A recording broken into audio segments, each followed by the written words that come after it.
Kaibigang Umar, aalis na ho kami.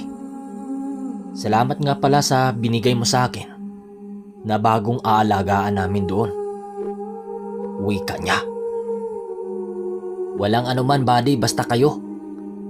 Basta, huwag niyong kalimutang bumisita dito kung may oras kayo ha. Sagot naman ito sa kanya. Makalipas ang mga minuto, kasalukuyan na nga silang naglalakbay pabalik sa kanilang baryo. Pagdating nila sa kanilang baryo, agad namang iniligay ni Nuli sa maayos na lagayan ang mga dala niyang galing kila Omar.